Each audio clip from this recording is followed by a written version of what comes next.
Good morning, my dear friends. Myself, Dr. Avnish Sharma, Associate Professor, MLB Government College, subject of Chemistry. Friends, हम लोग ESC part third में जो kinetics का part है वो पढ़ रहे थे और उसमें rate of the reaction, order of the reaction, molecularity, different mathematical expression इन सबको हम जान चुके थे। किस तरह वो ग्राफिकल रिप्रेजेंटेशन देते हैं, जो कोटि अलग अलग होती हैं उससे हम पहचान सकते हैं। इसके अलावा जो हाफ लाइफ है, बहुत ही इंपॉर्टेंट फिनोमिना जो हमने पढ़ा था, जिसमें कि जो जीरो ऑर्डर रिएक्शन होती है वो समानुपाती होती है उसकी initial concentration of the reactant के, उसकी हाफ लाइफ। जबकि जो फर्स्ट ऑर्डर रिएक्शन है उसमें हाफ लाइफ और इनिशियल कंसंट्रेशन ऑफ रिएक्टेंट का कोई संबंध नहीं होता है, जबकि जो सेकंड ऑर्डर रिएक्शन है उसमें वो इनवर्सली प्रोपोर्शनल होती है। बहुत ही इंटरेस्टिंग फिनोमिना निकल के आता है, जिससे कि हम पहचान सकते हैं कि कौन सी रिएक्शन फर्स्ट ऑर्डर है, कौन सी सेकंड ऑर्डर है, या zero order reaction and so on. उसके बाद में हम स्टडी कर रहे थे, क्योंकि हम जानते हैं कि अभिक्रिया की कोटि एक प्रायोगिक टर्म है, ठीक है, प्रैक्टिकल टर्म है, तो उसको निकालने के लिए हमें एक्सपेरिमेंट करने पड़ेंगे। उसके कुछ मेथड्स हैं। तो पहला मेथड तो हमने पढ़ा समाकलन विधि, जो कि हिट एंड ट्रायल मेथड था, जिसमें कि हम जो हमारे पास डाटा होते हैं एक्सपेरिमेंट से आए हुए, उनको हर इंटीग्रेशन इक्वेशन में फिट करते हैं, चाहे वो जीरो ऑर्डर हो, फर्स्ट ऑर्डर हो, सेकंड ऑर्डर हो। तो जिसके लिए कांस्टेंट के की वैल्यू आती है वही ऑर्डर ऑफ द रिएक्शन होती है, जिसका हमने इंटीग्रेशन इक्वेशन यूज किया है। दूसरा मेथड हमने देखा था आंशिक परिवर्तन विधि या हाफ लाइफ मेथड, जिसे हमने कहा था। तो आंशिक परिवर्तन विधि में ये होता है कि एक ही रिएक्शन होती है, उसको स्टडी कर रहे हैं हम, और जो रिएक्टेंट है उसकी जो इनिशियल कंसंट्रेशन है वो डिफरेंट लेते हैं, तो उससे एक फॉर्मूला निकल के आया था, उससे हम कोटि निकाल सकते हैं। तो फ्रेंड्स, तीसरा जो मेथड है वो आज हम पढ़ेंगे, वो है ओस्टवाल्ड आइसोलेशन मेथड। मैं स्क्रीन शेयर करता हूं आपके साथ में, just wait a minute.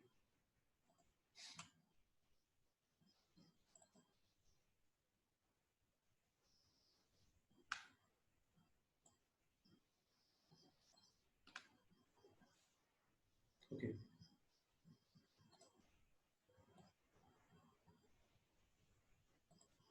Third method है हमारा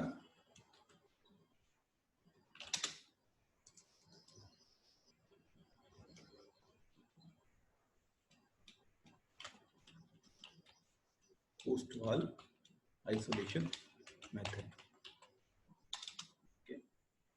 या हिंदी में चलते हैं तो ओस्टवाल्ड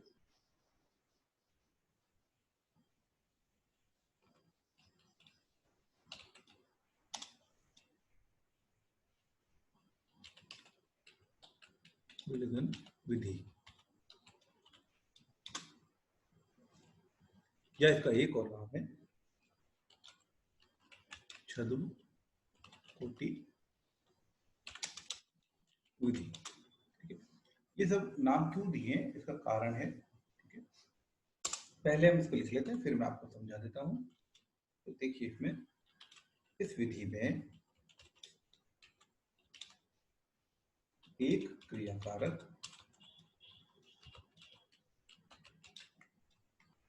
को छोड़ बाकी सभी को आधिक्य में लेते हैं।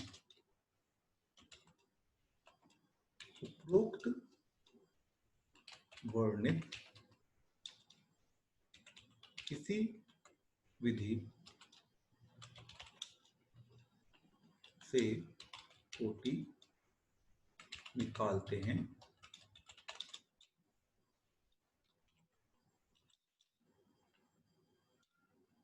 यह विधि सभी क्रिया कारकों के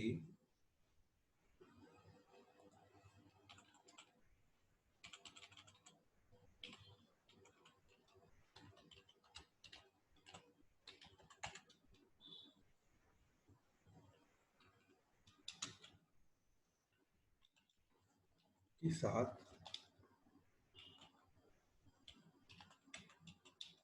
दोहरानी एवं सभी विलगित कोटि के योग से कुल कोटि को ज्ञात करते हैं। ठीक है, तो मेरे ख्याल से आपको समझ में आ गया हो क्या मेथड है, मैं समझा देता हूँ। ये सबसे पहले तो उसका नाम है, तो नाम उसका है विलगन विधि या आइसोलेशन मेथड, ठीक है। और दूसरा नाम है छद्म कोटि विधि। तो ये क्यों पढ़ा है ये हमें समझ में आ जाना चाहिए, क्योंकि इस विधि में हम करते क्या है कि जैसे कोई रिएक्शन है, अभी हम देखेंगे एग्जाम्पल लिखेंगे, ये लिख लेते हैं पहले। सपोज इक्वेशन है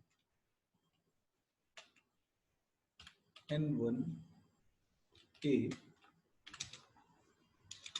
hypothetical equation है plus suppose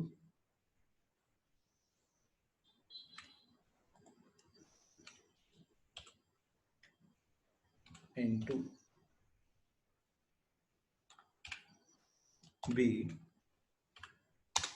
plus N3C। Suppose ये कोई हाइपोथेटिकल रिएक्शन है जिसमें कि 3 रिएक्टेंट हैं और वो मिलके दे रहे हैं हमें एक प्रोडक्ट। सपोज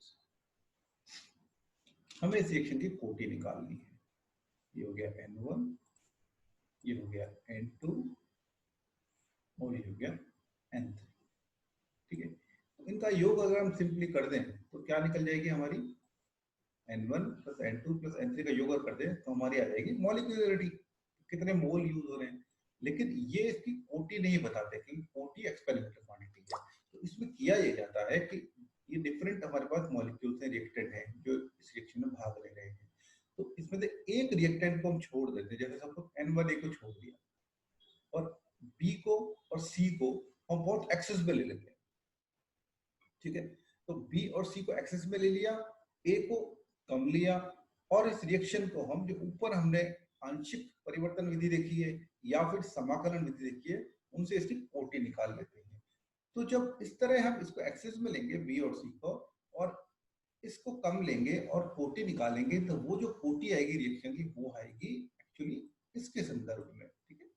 फिर क्या करेंगे, सेकंड इक्वेशन में हम A और C को एक्सेस में ले लेंगे और B के संदर्भ में कोटि निकाल लेंगे। थर्ड में हम B और A को एक्सेस में ले लेंगे और C के संदर्भ में कोटि निकालेंगे। इस तरह क्या होगा, हमारे पास तीनों मॉलिक्यूल्स के लिए उसका ऑर्डर ऑफ द रिएक्शन आ जाएगा कि उस रिएक्शन में उस पर्टिकुलर रिएक्शन का क्या स्टेटस है, और उन तीनों कोटि को हम जोड़ देंगे और कुल कोटि ज्ञात कर लेंगे। तो क्योंकि हमने यहाँ एक एक को आइसोलेट किया, सबसे पहले हमने A को आइसोलेट किया, B और C साथ हो गए, आधिक्य में हो गए, फिर B को आइसोलेट किया, फिर C को आइसोलेट किया, इसलिए इसको हम कहते हैं ओस्टवाल विलगन विधि, ठीक है। और आपको याद होगा जब हमने स्यूडो वाटर रिएक्शन पढ़ी थी उसमें यही देखा था कि उसमें वाटर एक्सेस में होता है। एस्टर हाइड्रोलिसिस जब हमने पढ़ा था तो वाटर क्योंकि एक्सेस में होता है तो उसकी कंसंट्रेशन में चेंज से रिएक्शन में कोई फर्क नहीं पड़ता है, और क्योंकि कंसंट्रेशन चेंज से रिएक्शन के रेट ऑफ द रिएक्शन कोई फर्क नहीं पड़ रहा है, इसलिए H2O के संदर्भ में वो जीरो ऑर्डर रिएक्शन थी, ठीक है।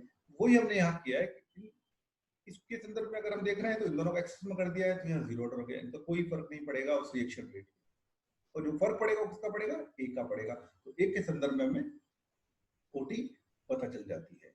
इस तरह से निकालते हैं। अगर इसको हम एक्सप्रेशन को लिखें, लेता हूँ फिर आपको शेयर करता हूँ। ओके, तो ये हो गया आइसोलेशन मेथड। एक रिएक्शन देखिए हमने hypothetical N1A plus N2B plus N3C gives product. सबसे पहले हमने N1A को आधिक्य N1A को पहले N1A को हमने लिमिट में लिया और N2B जो B और C है उसको हमने आधिक्य में लिया और उसकी कोटि निकाली ऊपर वाले दोनों मेथड से। तो reaction rate of the reaction आ जाएगा एक्सप्रेशन में वेरिएंस पे dx upon dt is equal to Ka और N1। ऐसे ही दूसरी पार्ट में हमने A और C को एक्सेस में लिया और B को लिमिट में लिया। तो जो उसका कोटि जो उसका रेट ऑफ द रिएक्शन जो एक्सप्रेशन आ जाएगा वो आ जाएगा dx upon dt is equal to Ka N2 and third one is dx upon dt Ka N3। तो कोटि अब ये हो जाएगी N1 this one plus N2 plus ये एक मेथड है जिसे हम कहते हैं पोस्ट वार्ड आइसोलेशन मेथड और पोस्ट वार्ड की विलगन विधि या छद्मकोटि विधि। नेक्स्ट जो मेथड है वो डिफरेंशियल मेथड या इसे प्रारंभिक वेग विधि भी कहते हैं, वो हम पढ़ेंगे अगली क्लास में। क्या अभी भी इसको कंप्लीट कर सकते हैं? जस्ट अ मिनट, चलिए अभी करते हैं। फोर्थ जो मेथड है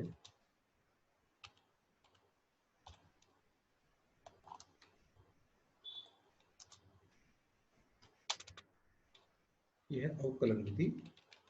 सबसे पहले हमने पढ़ी थी समाकलन विधि, है ना। ये है अवकलन विधि या डिफरेंशियल मेथड।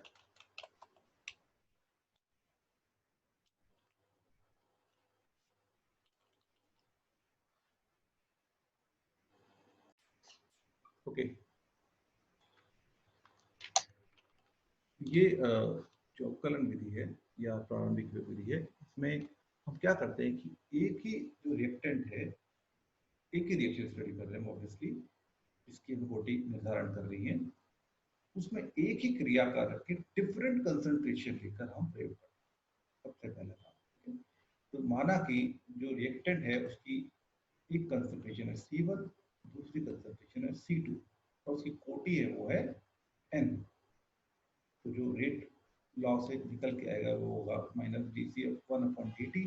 हम जानते हैं कि समय के साथ जो रिएक्टेंट की कंसंट्रेशन में होने वाली कमी है वही रेट ऑफ द रिएक्शन कहलाती है, और that is equal to Kc1 n, n उसकी कोटि हो गई। ऐसा ही दूसरे केस में जो हमने कंसंट्रेशन लिया है, n तो कोटि है, वो तो निश्चित है उस रिएक्शन के लिए, है ना। तो n तो n1 n2 नहीं होगा, n ही होगा। कंसंट्रेशन डिफरेंट है C1 और C2। अब हमने इक्वेशन नंबर 1 को इक्वेशन 2 से डिवाइड कर दिया, तो हमारे पास आ गया ये वाला -dc1/dt अपॉन -dc2/dt। 1 को 2 से डिवाइड कर दिया, that is equal to C1/C2 power हो गया n, जो कि है ये कोटि उस अभिक्रिया की। अब हम इस समीकरण का 3 का लॉग लेके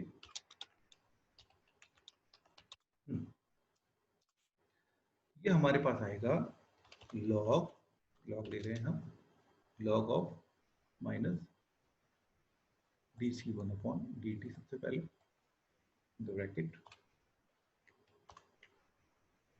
ओके, क्लोज, माइनस लॉग, क्योंकि वो नीचे है तो ऊपर आ जाएगा, माइनस में आएगा,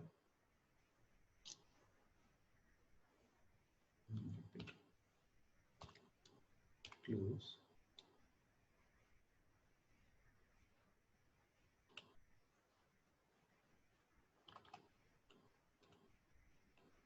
okay, now that is equal to n जो कि कोटि है, n bracket log C1 minus log of C2। तो ये हमारे पास एक एक्सप्रेशन लॉग लेने पे आ गया। ओके, तो यहाँ से हम n की वैल्यू को निकालें तो n इज इक्वल टू हो जाएगा simply log minus dc1/dt minus log minus dc2/dt।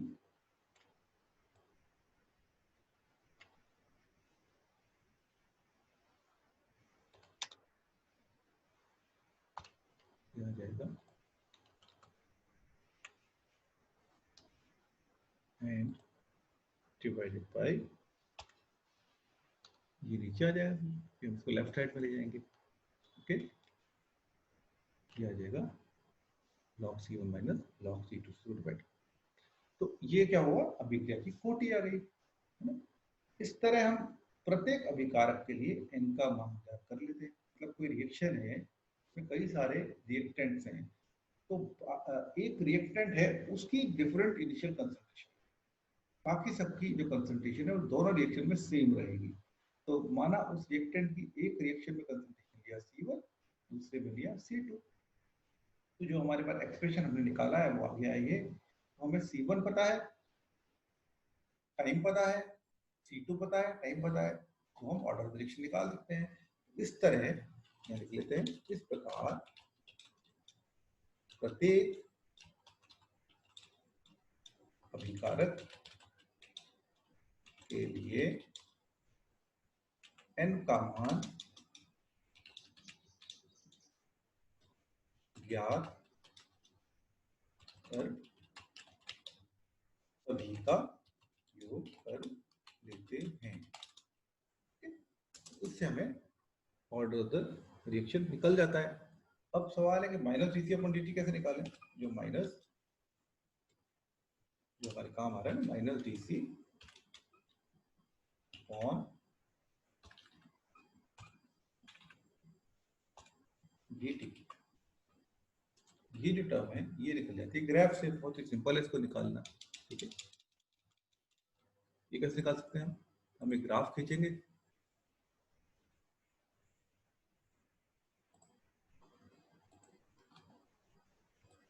एक ग्राफ खींचा हमने इस तरह,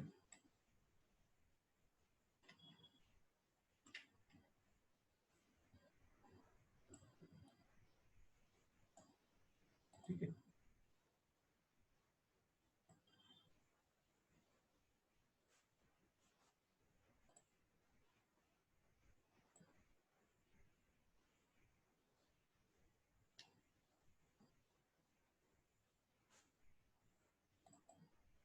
तो ग्राफ होगा एक तो कंसंट्रेशन C वर्सेस टाइम, जो सबसे पहले हमने देखा था जब चैप्टर शुरू किया था, ठीक है।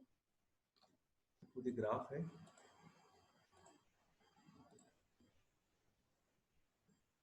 इस तरह ग्राफ आया। टाइम जैसे से गुजरता जाएगा कंसंट्रेशन कब होती जाएगी रिएक्टेंट की, ये हम शुरू में पढ़ चुके हैं। यहाँ पर फिर इसी ग्राफ में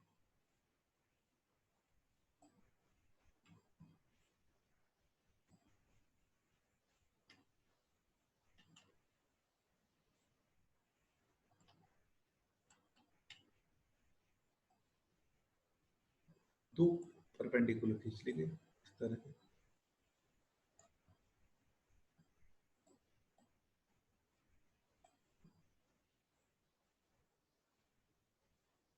ये हमने देख लिया, ये जो डिस्टेंस है यहाँ से यहाँ तक, ठीक है, ये तो होगी डीसी, बहुत छोटी सी कंसंट्रेशन डिस्टेंस, यहाँ हम लिख लेते,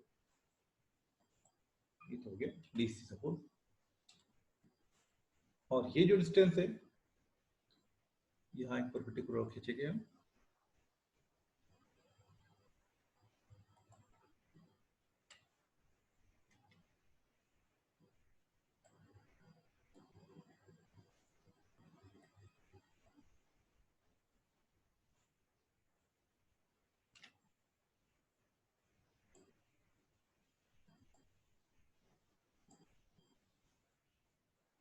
ठीक है।